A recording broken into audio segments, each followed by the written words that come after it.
Tere! Tarmo Auba minu nimi ja transpordihalduse idaosakonna haldusspetsialistis.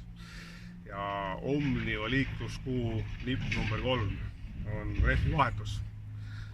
Ja räägime siis, kuidas, mida võiks tähele panna. Ehk siis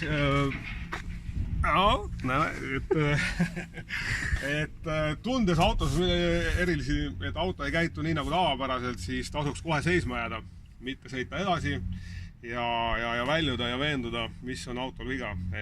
Tänase teema puhul siis rehvi tühjenemine, et pikemal seisma jäämisel võib rehv niivõrd kahjustuda, et teda ei ole võimalik enam remontida.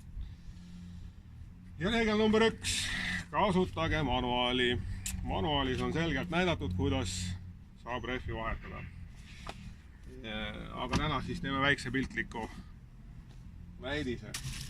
Välja minnes, isegi päevasel ajal võiks kasutada helkurvesti, eriti kui on tarvis vahetada teepoolseid rattaid, kuna te asute tee peal ja oht on suur. Nii, siit siis välja tulles, veendudes, et üks rehv on läinud katki, või tähendab mitte katki, õhk on rehvist välja tulnud, siis asub see siin uuel autol helkurvest ja siin on ka hindad selleks otstarbeks. Esmane, mis peaks tegema, on veenduda, et teil on ikka tagavarratas, mida te hakkate vahetama. Ja selleks liigume siia. Meie sõidukitel enamused Docker, Partner ja Pipper on meil 3 põhilist sõiduriista. On meil rehv, tagavarra rehv on auto all, et see on tehase poolt niimoodi kinnitatud. Paljudel juhtudel on see juba siit ära võetud ja pandud kongi, mis omakorda tekitabki probleemi sellest, minu eelneva küsimuse, et kui kaupa on palju, siis see tõstetakse siit jaotuskeskuse seina äärde. Nii et ja teie olete järgmine inimene, kes te ei tea seda, siis võib juhtuda, et teil seda rehvi polegi kaasas üldse. Seega enne, kui te hakkate mingeid tegevuse ette võtma, veenduge, et teil on tagavara rehv. Siin all. Selleks, et me seda näeme, on meil vaja rattavõtit. Siin on üks selline koht, mis on kaetud kummikattega. Võtate selle kummikatte ära, keerate selle lahti. Milleks veel seda vaja on? On see, et teil küll võib olla see ratas olemas, aga teil ei ole seal õhku sees. Päris tihti on seda, et ei viitsita käia, eriti autode puhul, mis on mitme inimese käes. Rehv läheb katki, pannakse tagavarra rehv alla, katkine rehv pannakse tagasi, aga rehvi remonti ei minda. Ja nüüd te võtate selle rehvi siit alt välja. Kas ta veel tuleb mul välja? Veel ei tule.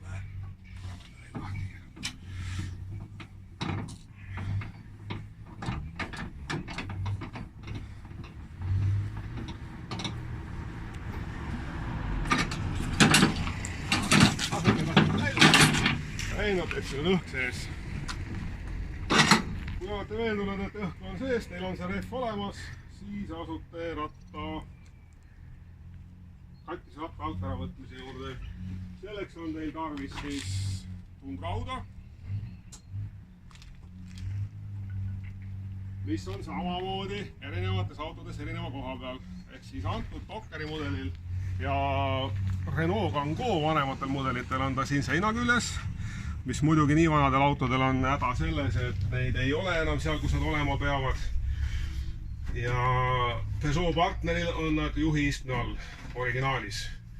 Et eemaldame siit need. Siin on üks siukene huvitav võti juures,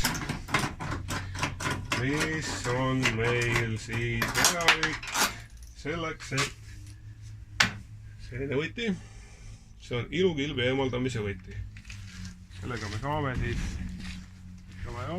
teeme näitlikult, et meil on siin tagavara ratast, et sellega me saame siis ilukilbi eemaldada. Seda väga kaugele pole mõtet panna, kuna siia peale saab panna mutrid, poldid, asjad. Kõigepealt võib jalaga teha seda naisterahvad ei jäkta. Et keerame lahti esimese nõksu teeme ära, kuna auto on paigal. Vabandust, kõige tähtsamad asjad. Tegemata. on see, et seisma jäädes käsipidur ja käigukank sisse või see käik sisse. Veenduda, et ei hakka liikuma ja on vaja võtta siit seest ühed tähtsad asjad, mis on tõkiskingad, mille kasutamine on samamoodi vajalik. Ja tõkiskingasid me paneme siis diagonaalis teisele poole. Ehk siis kui on tagumine, siis diagonaalis ette, kui on esimene, on diagonaalis taha. Et sõiduk ei hakkaks liikuma. Nii, kui te teete seda tee poole peal, käib pidev liiklus siin, olge ettevaatlik, jälgige liiklust, et kui autod tulevad kahelt poolt, siis minge eest ära. Et andke autodele ruumi teist möödumiseks, et muidu võite saada haiget.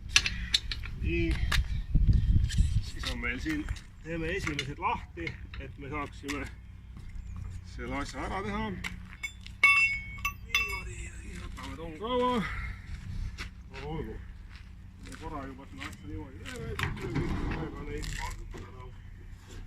Kuna meil on kaldes raskesti plats, siis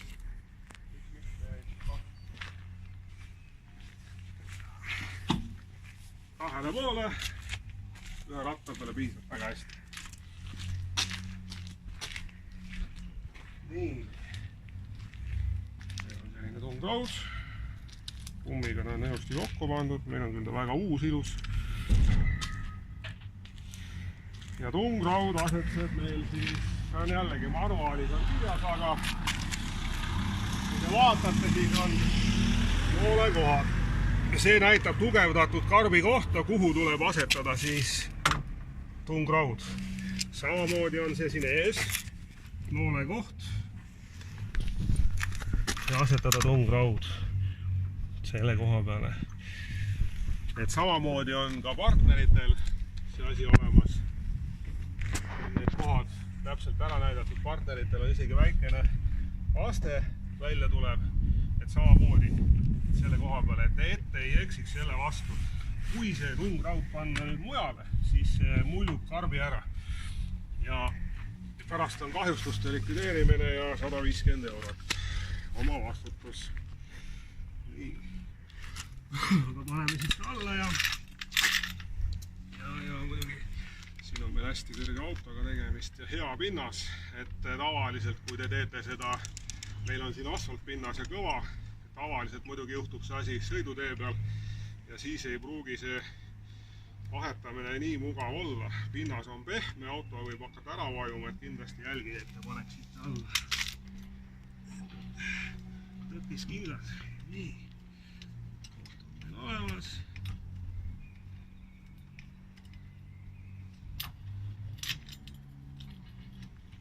Muidugi, kui te tee ääres seda teete, siis tuletan veel kord meelde, Elkur-Vest tuleks abiks. Ja ega siis olegi muud. Keerate ülesse. Pikaldane protsess, aga tule võtke aega. Meie postil muidugi aega ei ole, aga mis teha? Teistmoodi seda asja teha ei saa.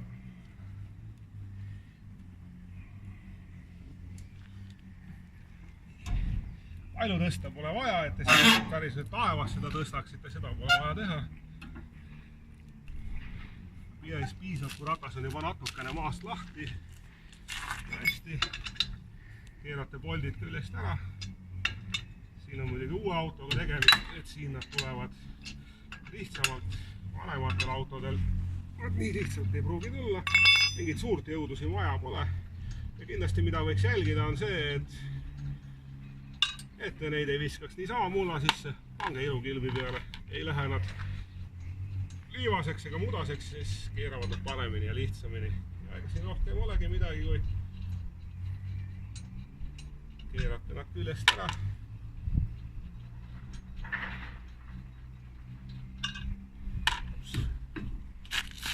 Ja nii see röhk ära tulebki. Ei midagi keerulist, ei midagi rasket. Meie siit vahetama ei hakka, paneme selle sama rehvi alla tagasi. Toetate varbasi alla vastu. Augud vaadati, et oleks kohakut ja muidu ei pruugi see asi meil õnnestuda. Toetage varvas vastu algul, et see alumine ots kipub ära kukkuma. Keerake näpuga nii palju kui saate. Ta juba ei tule kuskile. Et ristvõtmega on see asi lihtsam natukene, siis saab ristvõtmega saab kiiremini jääda. Selle võtmega see asi tuleks näpuga keerata nii kaua kui kannatab.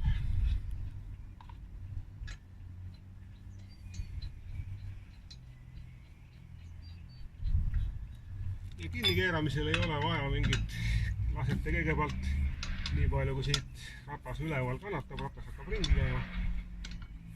Keerate lihtsalt kergelt kinni,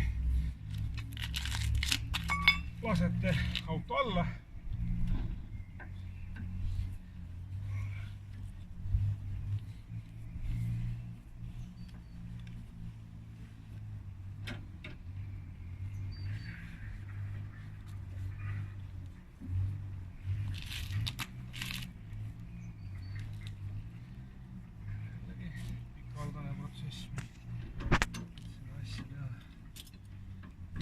Auto on nüüd all.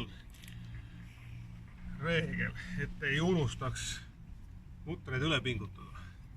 Nad lähevad muidu lahti. Et siin ongi, nüüd on auto paigal, rehv võetab vastu maad, nüüd saate jõuga keerata. Loomulikult ei ole vaja siia panna 2 meetrist toru järgi ja siis hakata seal peal hüppama.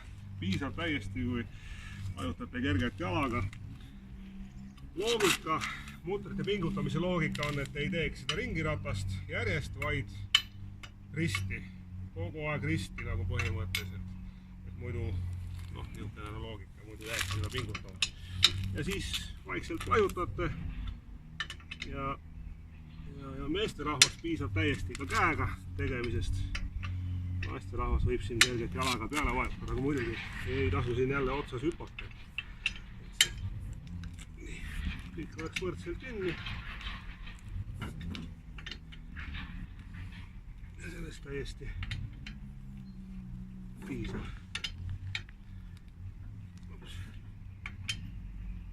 Mitu korda teistel poltide pingutamisel annavad järgi. Ja just kinni. Nüüd ilukilbil on siin ventiili koht, jälgige seda, et te paneksite ventiili kohaga ilusti.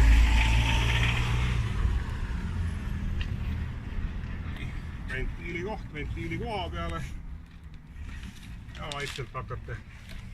Suvel on seda parem teha, talvelda ja vaikselt hakkate teda siia sisse meelitama, ega ta ei taha nii hästi minna. Suvel on ta hea teha, on ta plastik paendub. Talvel ta nii lihtsalt ei paendu, aga läheb ikka ilusti peale. Ja siis korjate asjad kokku, panete oma koha peale, et järgmise inimene või siis teil järgmine kord saate samamoodi seda kasutada.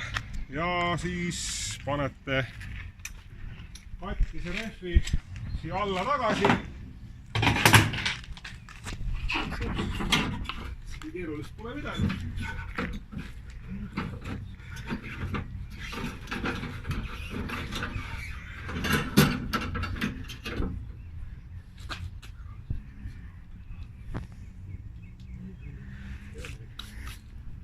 Nii, seda natukene algu on siin on konks, panete selle konksu taha rippuma ja keerate ta kinni. See on selleks vajalik, et see raam, kui ta tühjalt on, võib konksu tagant ära tulla ja maha kukkuda ja hakkab teil kolisema lihtsalt. Et seetõttu pange ka see katkine siia tagasi, et juba töökojas, siis juba töökoja mehed ise võtavad siit alt ära, remondivad ära ja panevad teile ka alla tagasi. Kindlasti tehke sedasi. Et siis on teil teada, et teil on alati nagu tagavararehv on olemas. Siin samamoodi keerate ta kinni.